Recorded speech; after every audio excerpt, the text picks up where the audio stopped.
Tonight proved that you don't need a cage to... Ugh. Do it again, Jerry. Alright. Tonight proved you don't need a cage to wage war, but it's recommended. Definitely. Gentlemen, raise your beverages. It is an NXT party.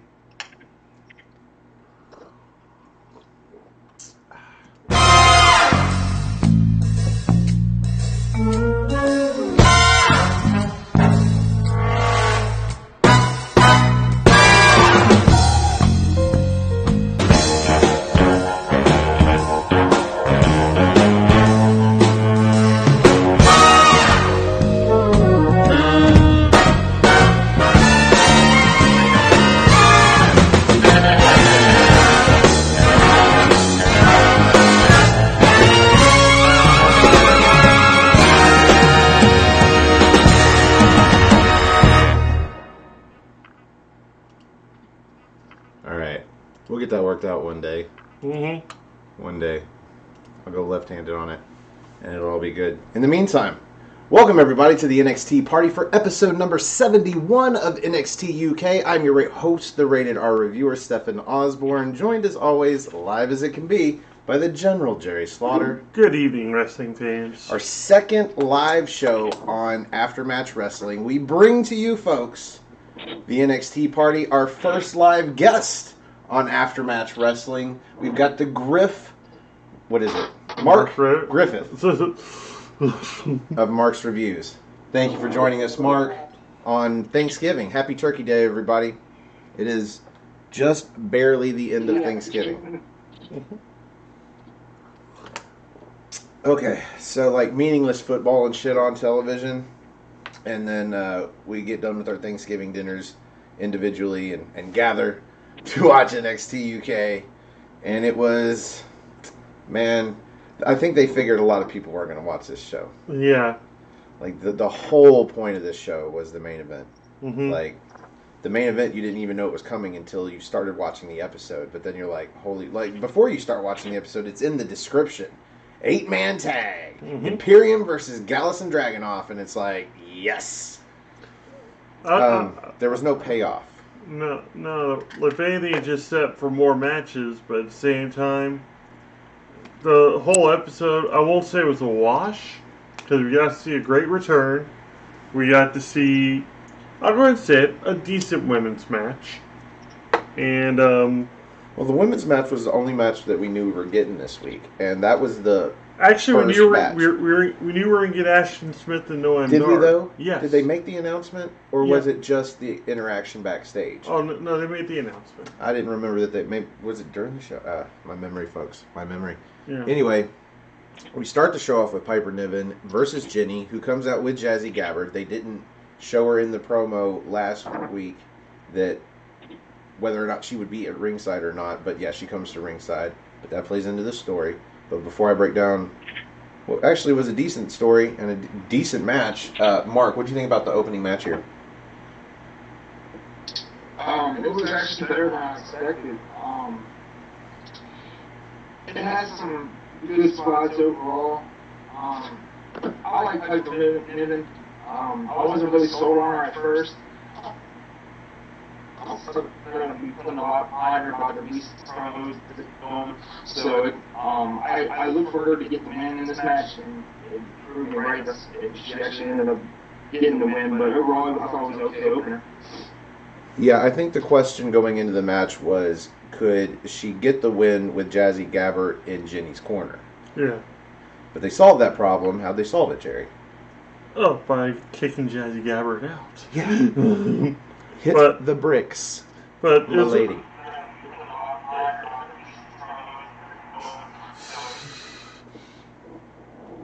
God, I hate live, folks. I hate hearing my voice. Mick Doherty, what's happening, lads? In the chat room, how's it going, Mick? We've got Colin the Cleaver, Andrew, and I think that's it. All right, cool. On a late-ass Thanksgiving. Well, thank you guys for joining us, and thank you everybody that's watching after the fact. We are Aftermatch after all. That's a lot of afters. That is a lot of afters. As you guys join in, if you have any questions for us towards the end of the show, go ahead and throw them in now. That way we can just scroll back through them here in a little bit. Yeah, drop them in the chat. Or if you want them answered now, super chat it. We'll see that shit come up. Yep. But when it comes to Piper Niven versus Jenny, I knew they're going to try to put Piper Niven over anyway. But how they're going to neutralize Jazzy Gabbert was the question, and sure enough, that got answered. But Jenny still put up a hell of a fight. I'll give her, she's still my girl.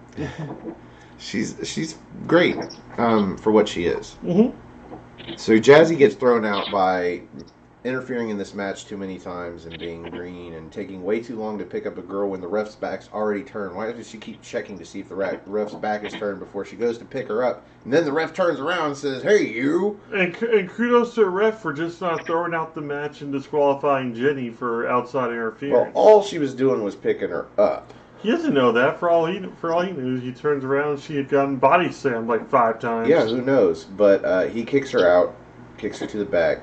Get to step in, and this is where Piper Niven comes back and wins. I've got some notes. Piper catches Jenny coming off of a top rope Hurricane Rana attempt, spins her around and hits her with an electric chair bomb. Yep. Near fall. And then she comes back a little bit, but Niven ends up getting her in the corner, hitting her with a cannonball, picks her up for a Michinoku driver. 1, 2, 3. Piper Niven gets the victory, of course, because without Jazzy Gabbert, Jenny is not beating Piper Niven, I don't think. No. Just too much weight. Too much weight. And Piper gets on the mic and calls out Kaylee Ray, saying she's coming for the title. And Kaylee Ray comes out. Yeah. And starts to say something, but then smacks Niven. Ask her who the hell she thinks she is. Yeah. So they kind of get into a brawl, but then Toni Storm comes out. Out of nowhere. This is the big return of Toni Storm. She comes out in some jeans. And I think she's been crying her tears of loss into a carton of Haagen-Dazs. Yeah, probably. She looks not happy. At least she's not trying to put a happy face on or one of those ridiculous frown faces. Mm-hmm. Christopher Willis is in the chat room. How's it going, Chris? I hope everybody has had a good Thanksgiving. Israel Diaz, our man. Yes. When are we going to get you on the show, Israel? When are we going to get you on the show, sir? This was just underwhelming to bring back Toni Storm. Like, she runs in the back of a brawl. Like, and you notice that the crowd didn't get excited about it at all. The match was over. What you do is you have Jazzy Gabbert come back out and it be a 2-on-1 beatdown of Piper Niven, and then that's when Toni Storm comes out. Yeah. That would be a little bit more suspenseful of a return. Something, she comes out. Who's going to come out and help Piper Niven? Well, it turns out to be Toni Storm. There you go. This was just like, oh, wait, there's Toni Storm.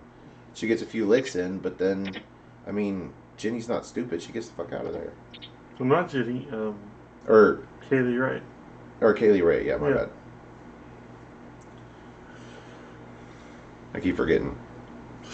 Yeah, have Kaylee Ray, or Jenny and Jazzy Gabbert come out and beat on Kaylee Ray. Anyway, or not Kaylee Ray. Have a 3-on-1 beatdown, but then have Toni Storm run out, possibly with a chair at the same time until he starts swinging everybody. Start swinging a chair. Yes. See, that's why he's so much better at this. Mm-hmm. Let's move on to match 2 of the night of a 4-match card, which is cool, but no in-ring promos. We get Darius. You said it right the first time, and I actually corrected you. Darius Gordon versus Eddie Dennis. The returning Eddie Dennis. So they mentioned while Darius is coming out to the ring that he was being mentored by Trent Seven lately. And why the fuck does anybody care? This guy's a jobber, and he just got a backstory. Mm-hmm. And Jerry's like, well, we're going to see Eddie Dennis again. And I'm like, for sure. Little did we know. It was going to be Eddie Dennis' first match back. Yeah, a little nod to Stranger Than Fiction. Little did we know it was Eddie Dennis. Because the music came on, and I'm like, dude, I recognize this music. It's fucking Eddie Dennis, isn't it? And then sure enough, boom, there's Eddie Dennis. So this was... Looking still tall and lanky.